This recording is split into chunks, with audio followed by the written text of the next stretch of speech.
I'm Chris Bungard. I'm Joseph Pleasant. I'm Talia Kaplan. It's Your Vote 2014. We have live team coverage for you. Now on News 2 at 10. Live from News 2, this is Your Vote 2014. Good evening, I'm Samantha Fisher. And I'm Eric Egan. Welcome to our coverage of the 2014 Tennessee primary. Bob Mueller has been watching results all night, and we'll get over to him in just a minute. First, though, a live look at downtown Nashville. We're tracking storms in Middle Tennessee. They even knocked out power to a few polling places tonight and even rerouted a couple planes at B&A. So let's get right over to Jeff for a timeline on this rain. Hey there, Jeff. Hey guys, and it does look like the worst of the rain is now pulling well to the east of the Nashville area. Still have a line here. Let's get in a little bit closer. Just some light rain back in Nashville. Got a pretty big storm right now moving over into Cannon County out of Rutherford County. And then as we head a little bit farther north, some pretty heavy rain. No severe thunderstorm warnings, but moving up toward Tompkinsville, up in Kentucky, over to Burristown as well. And then we've got some other big storms well to our southeast, Winchester County, moving over into Grundy County. These will be headed over into far eastern Tennessee. Things should be quieting down across all of Middle Tennessee as we head through the next couple of hours. We'll keep you updated. Right now, let's get over to Bob.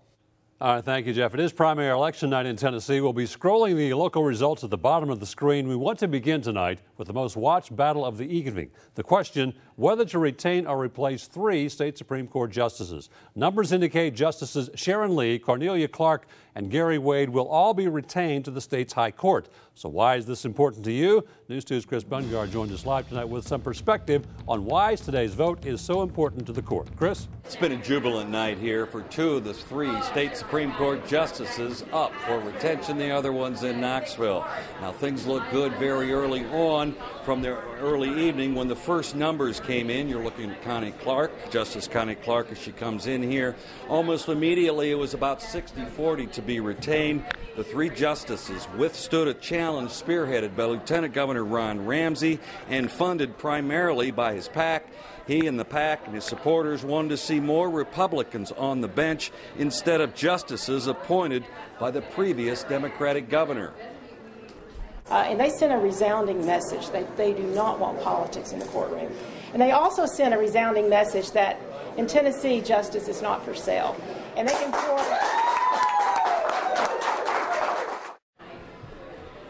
Now, both justices said they will be glad to get back on the bench full-time instead of also working there and campaigning part-time.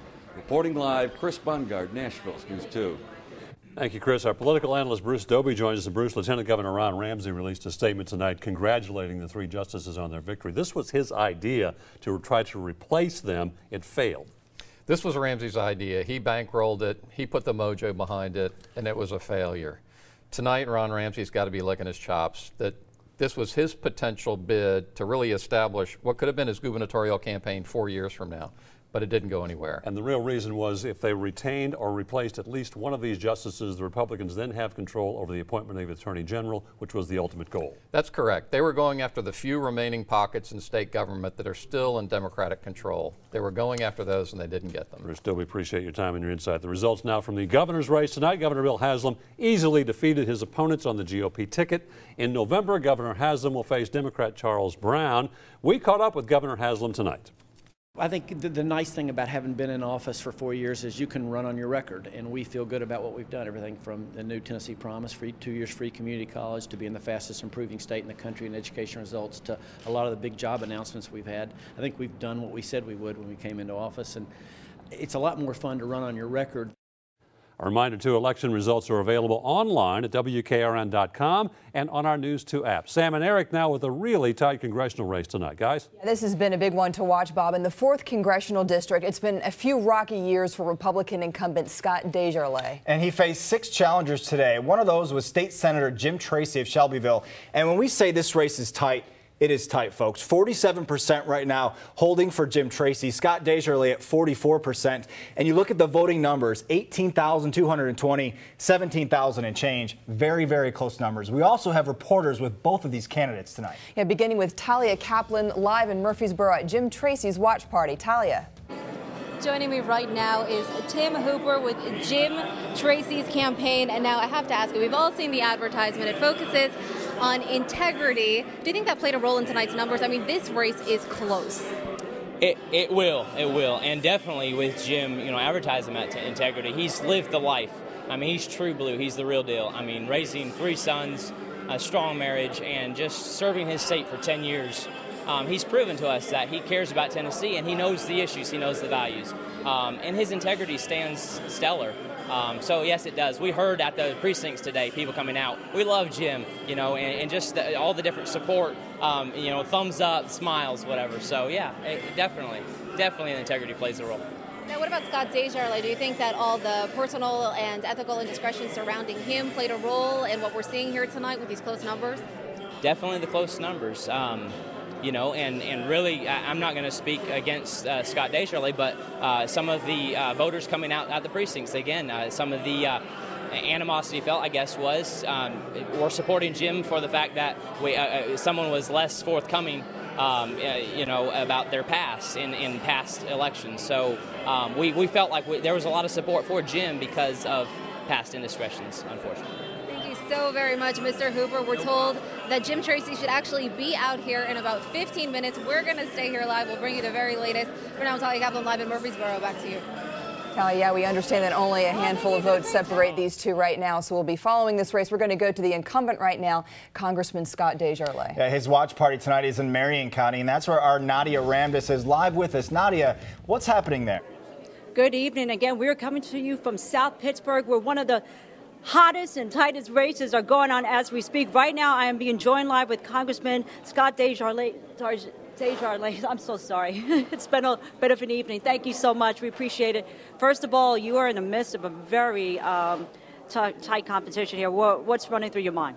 Well, not much has changed since last time we talked. It was close then, and it's even a little closer now. So you just, with the rest of the team, we'll sit and watch the final numbers come in.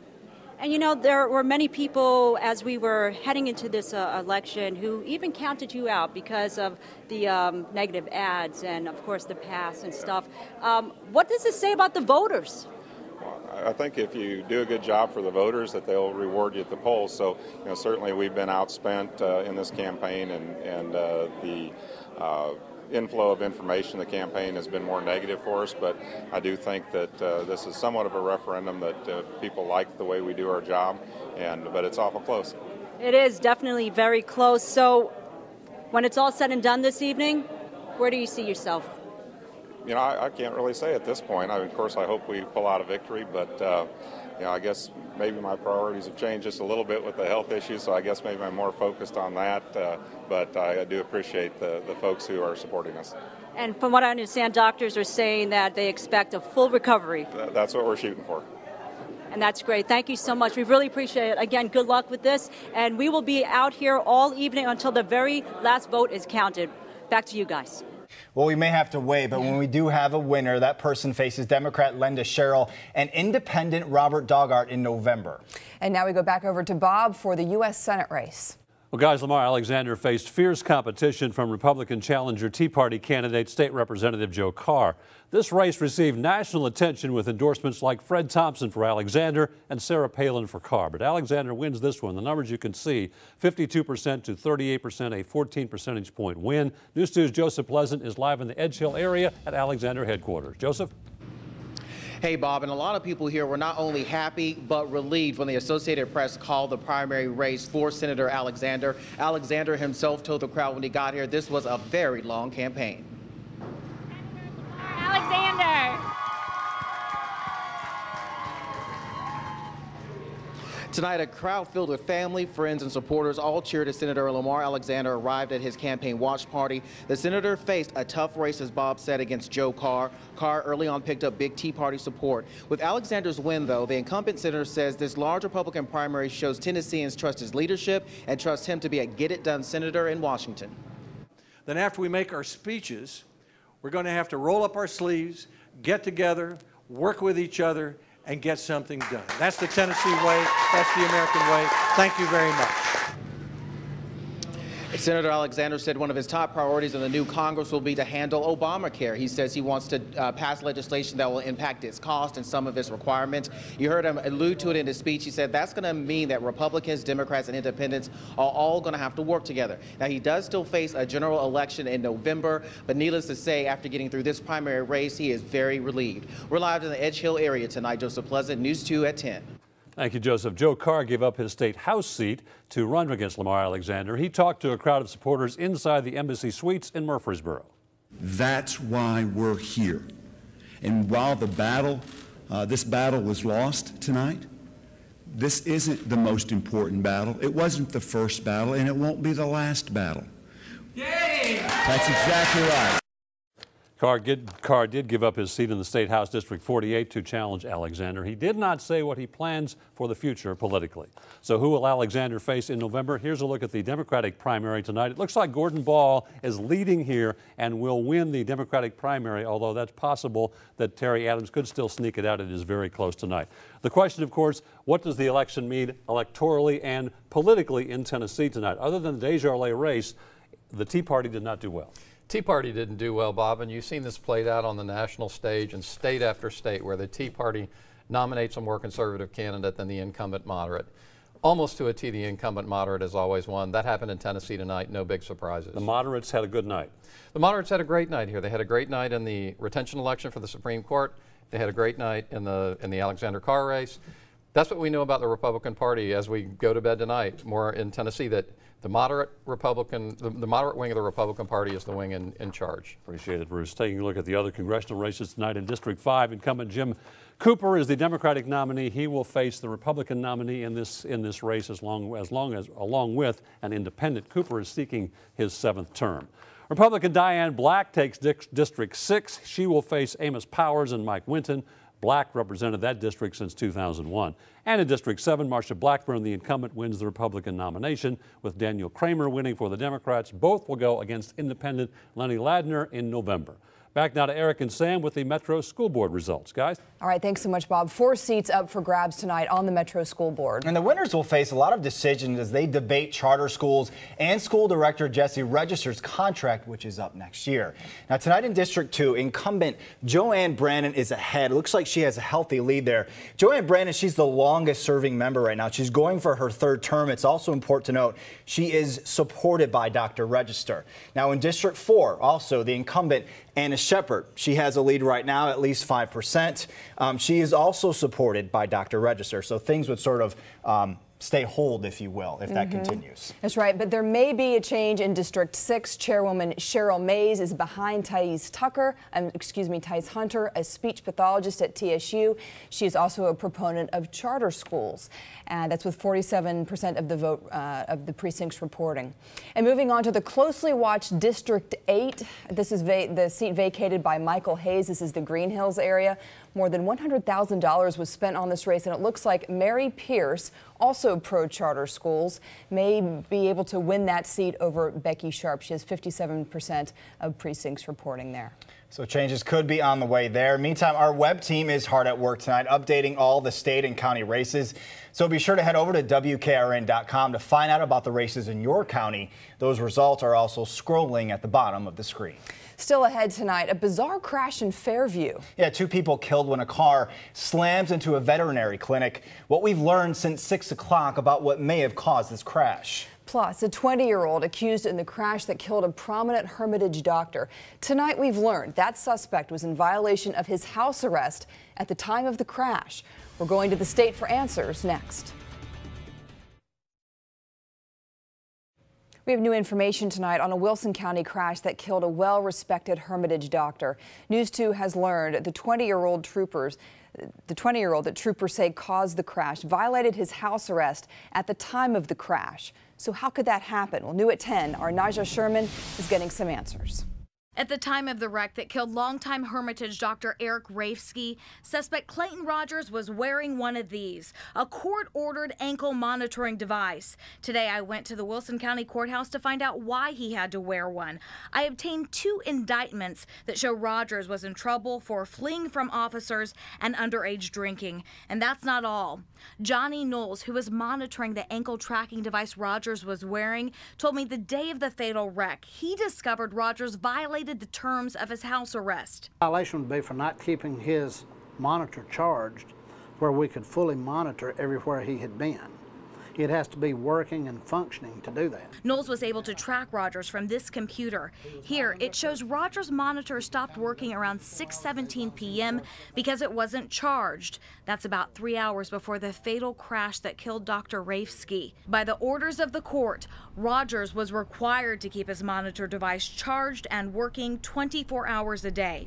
Workers at Johnny Knowles Monitors tell me that Rogers was scheduled to have that device removed from his ankle just one day after the wreck. 20-year-old Clayton Rogers is facing criminal charges in the death of Dr. Rafsky. Authorities found evidence Rogers was under the influence of alcohol and drugs at the time of the wreck. And with this new information, Rogers may face an even stiffer punishment for violation of his house arrest during the time of the crash. Naja Sherman, News 2 at 10. A judge will review the house arrest violation against Rogers within the next couple of weeks, and we will let you know what happens. 2 people are dead tonight after a car crashes into a Williamson County Animal Hospital.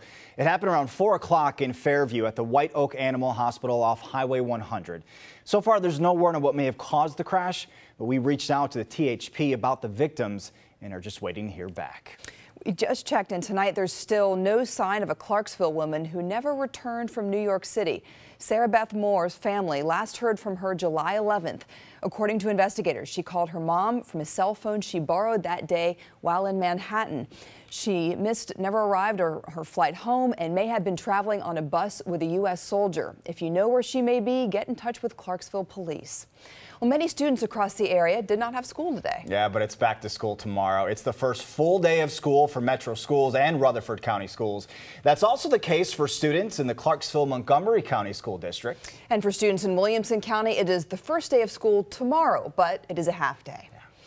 Well, lightning caught the roof of a Williamson County apartment complex on fire this morning. These pictures here were sent to us from Sandra Spivey through our iReport 2 network. Now, this happened at the Windchase Aspen Grove Apartments in Cool Springs. The building was evacuated, but people were allowed to return to their apartments a short time later. Obviously, fire crews and emergency personnel stayed even longer than that. You see them on the roof there in daylight. There were, though, no reports of any injuries. Well, meteorologist Jeff Morrow is tracking a chance for rain tomorrow. Yeah, Jeff, when's it going to get here? All right, well, we've got more rain that is coming into the picture, folks, and it looks like we've got showers and maybe some more thunderstorms to deal with. The actual high temperature today was 93 degrees. That was a little bit above average, but it really started to drop when the rain started to come down. Temperature right now it's 72, so the temperature dropped a good almost 20 degrees from the high, and that's pretty much where it's going to sit for much of the night. Rain has really cooled us off in most areas, but the temperature is really not going to move very much from where it is right now. We're just left with a little bit of light rain around much of Middle Tennessee, unless you go all the way over past Carthage over toward Cookeville and down toward the Winchester area. That's where most of the heavier rain is. This is just very light rain and drizzle left over here, and this will be ending probably within the next hour to hour and a half around Nashville. This is still some heavier downpours with embedded thunder and lightning from Tompkinsville on up into Kentucky down to looks like Gainesboro and moving over toward Livingston, and then we pick up a few more showers and storms as we head farther south. That should all continue to move away toward the east as we head through the overnight, but look what happens. We get a brief break, and then by noon tomorrow, another batch of showers and storms moves on through. Bob? Jeff, State Senator Jim Tracy is about to address a crowd of supporters in Murfreesboro in his race against Scott Desjardins. Let's go to Murfreesboro and see what's going on here. There's Senator Tracy.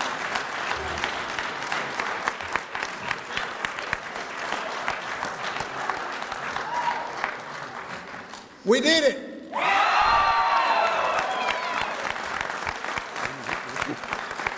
Why not?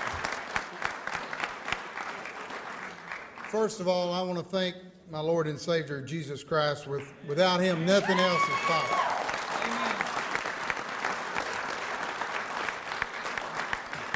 Next, I want to thank my wife, Trina, who worked tirelessly. She made thousands and thousands of phone calls the last 3 months in this campaign. She was with me every step of the way. If I didn't have her support and my family's support, I couldn't have done this. So thank you, Trina.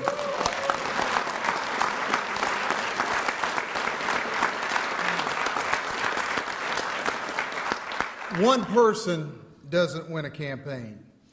It takes all of us working together, and together we won tonight. I want you to listen to this. I want to thank all our volunteers. We knocked over 75,000 doors.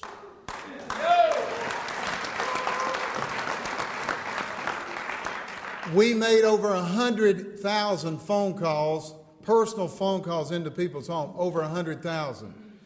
That's unbelievable. We wrote over 20,000 notes. I couldn't have done it without all the volunteers. Now, this step is over. We've won the primary. Now we start a new journey tomorrow. Our journey will be to fight Obamacare. Also, to stop the out-of-control spending in Washington and protect our social conservative values. I want to thank you for putting your trust in me. I promise you I won't let you down. This is a tremendous night. This is a team victory. Thank you for all your support, for all the years that you supported me. What a great time it is to be here tonight. And I want to thank a few people before we move on. I want to thank Ward Baker. Where's Ward? Thank you, Ward. He led the team. I was the coach. He was the general manager. I want to thank Shane Reeves, my treasurer, who kept up with all the money. I want to thank Stephanie Jarnigan, who did a great job running this campaign. I don't know anyway. I give her a hand.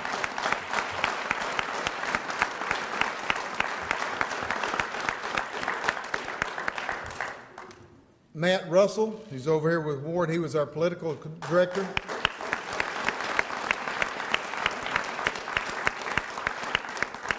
And all our field staff. We got folks here from I don't want to name anybody because we got so many folks here from Bradley County.